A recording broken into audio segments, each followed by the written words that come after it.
वंदे गो मातरम, वंदे गो मातरम, गाओ जगत मातरम, गाओ जगत मातरम, जय गो माता, जय गो माता।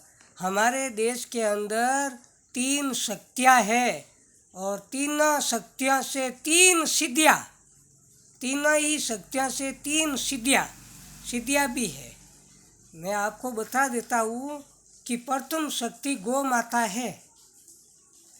प्रथम शक्ति गौ माता है। गौ माता की वजह से ही तीनों शक्तियाँ मौजूद है, तीनों शक्तियाँ मौजूद है।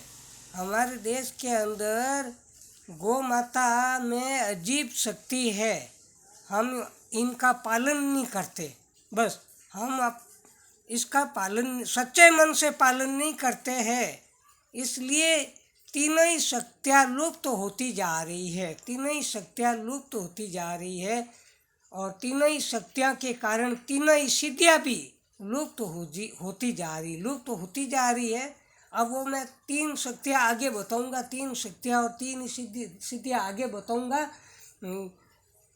इन 3 शक्तियों की वजह से भारत टिका हुआ है। प्रथम तो गौ माता की शक्ति से भारत टिका हुआ है, हकीकत बता देता हूँ।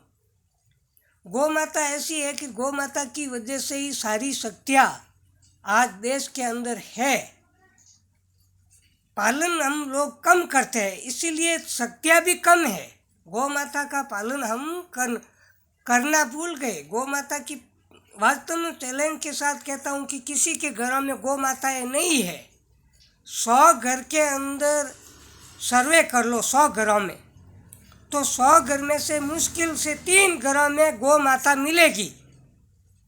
97 घरों में गौ माताएं नहीं है। तो बोलो शक्तियाँ कहाँ गई? शक्तियाँ सिर्फ 3% लोगों के पास गाय है। वो 3 शक्तियाँ ही काम करती है, वो 3 सिद्धियाँ ही काम करती है। शेष के पास गौ माता नहीं है। सर्वे करके देख लेना, अपने अपने मोहल्लों के अंदर, अपने अपने गाँवों में सर्वे करके देख लेना कि 100 व्यक्ति में से 3 इंसानों के पास गौ माता मिलेगी। 97 के पास क्यों नहीं है? क्यों नहीं है? क्या वजह है? 97 के पास क्यों नहीं है गाय? अरे 97 के पास गाय भी नहीं है तो 97 के पास गौ माता का दूध और दही भी नहीं है, बस नहीं है। गौ माता के घी में इतनी शक्ति है कि 100 विषाणु होते हैं ना, 100 प्रकार के विषाणु, जीवाणु, बैक्टीरिया, वो सारे के सारे केवल मात्र गाय के घी से नष्ट हो जाते हैं, केवल मात्र गाय के घी से नष्ट हो जाते हैं। गाय का घी अग्नि में जलाने से, और अग्नि भी गाय के सूखे गोबर का होना चाहिए। अग्नि भी गाय के सूखे गोबर की होनी चाहिए। सूखा गोबर गाय का जलता है ना, सूखा गोबर जलता है ना, तो अनेक प्रकार के विषाणु नष्ट होते हैं, बैक्टीरिया नष्ट होते हैं। लेकिन अब गाय का सूखा गोबर भी नहीं चलता है। पहले गाँव में गाय का सूखा गोबर जलता था चूल्हों के अंदर, अब तो गैस हो गया, घर घर गैस हो गया। गैस होने के कारण बैक्टीरिया, जीवाणु अत्यधिक हवा में हो चुके हैं। अब एक चीन से ये जो वायरस आया है ना, कोरोना, ये भी गौ माता के घी से और गाय के सूखे गोबर जलाने से नष्ट हो सकता है। लेकिन अब आपको क्या बतावे कि केवल मात्र 3 लोगों के पास ही गौ माताएं है, और वो भी एक एक गाय रखते हैं, 50-50 नहीं। पहले 50-50 गायें सब 100 के 100 व्यक्तियों के पास थी, लेकिन अब 100 में से 3 लोगों के पास ही गौ माताएं हैं, और वो भी नाम मात्र 1-1, 2-2 गाय रखते हैं। शेष लोगों के पास गौ माताएं नहीं है, और न ही सूखा गोबर है, और न ही घी है, न ही दूध है, न ही कुछ भी नहीं है। इसीलिए तो 97 लोग मर रहे हैं, इसीलिए तो 97 लोग मर रहे हैं। बस ये बात सत्य है, सर्वे करके देख लेना। आप अपने मोहल्लों के अंदर सर्वे करके देख लेना, आपके अपने स्थान पर कि किस किस व्यक्ति के पास गौ माताएं है। 100 में से मुश्किल 3 लोगों के पास गौ माताएं मिलेगी, जबकि शेष गौ माताएं सड़कों पर कचरा खाती है, सड़कों पर ही जीवन यापन करती है। पूनम अमावस को घास चरती है, अमावस को, पूनम अमावस को, एकादशी को वो अपनी पूर्ति पेट केवल मात्र दिन महीने में 3 दिन ग्रास पाती है गौ माता। महीने में 3 दिन ग्रास पाती है केवल अमावस और पूनम और एकादशी को। और बाकी शेष दिनों में गौ माताएं कचरा खा के अपना जीवन यापन करती है। देश डूब जाएगा, अंधेरे में डूबने वाला है। तीनों शक्तियाँ लुप्त हो रही है, तीनों सिद्धियाँ लुप्त हो रही है।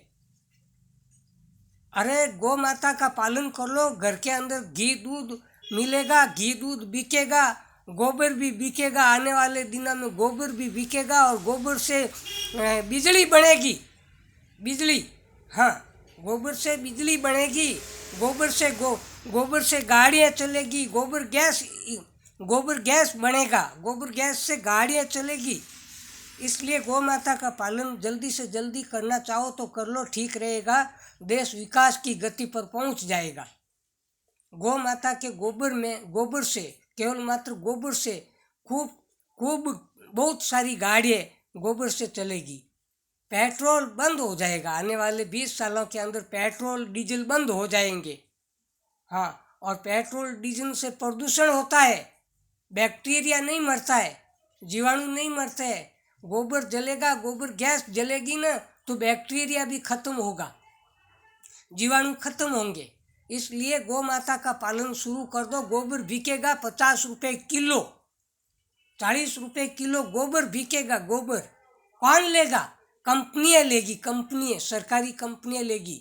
अब कंपनियों का निर्माण हो रहा है, गोबर बैंक का निर्माण हो रहा है, गोबर बैंक का। तो गोबर का विक्रय होगा, क्रय और विक्रय दोनों ही होगा गोबर का। और गौमूत्र से भी छोटी बड़ी ऊर्जा की बैटरी चलने लगेगी। आने वाला युग 10 साल बाद बहुत विकास करेगा, लेकिन गाय को बचाना बहुत अति आवश्यक है, अति आवश्यक है। तो अगर किसी व्यक्ति को गोबर बेचना हो, जैविक खाद बनाना हो, तो अभी से गौ पालन शुरू कर दो। जैविक खाद भी खूब बहुत सारा बिकेगा। केवल मात्र 300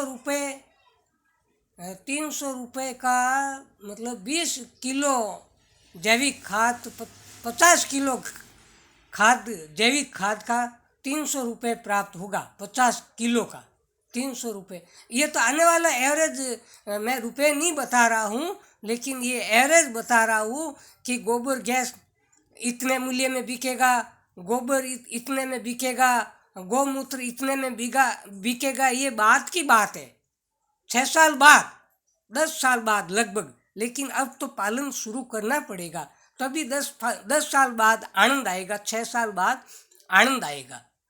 हाँ, आनंद आएगा। लोग जो गौ माता पालेंगे, जो गौ माता पालेंगे वो नियाल हो जाएगा। उसके इतना गोबर बिकेगा, इतना गौमूत्र बिकेगा कि वो तो नियाल ही हो जाएगा। नाम मात्र 3% लोग गौ माता पालते हैं, वो तो नियाल ही हो जाएंगे आने वाले समय में, क्योंकि गोबर की कीमत, गौमूत्र की कीमत बहुत अधिक मिलेगी। और आने वाला युग बड़ा ही प्रभावशाली होगा, गौ विज्ञान का युग होगा, गौ विज्ञान का। आने वाला युग 6 साल बाद गौ विज्ञान का होगा। इसलिए आज से भगवान से प्रार्थना करते हुए चंद दिनों के अंदर गौ माता का पालन शुरू कर ही दो। जय गौ माता, जय गोपाल।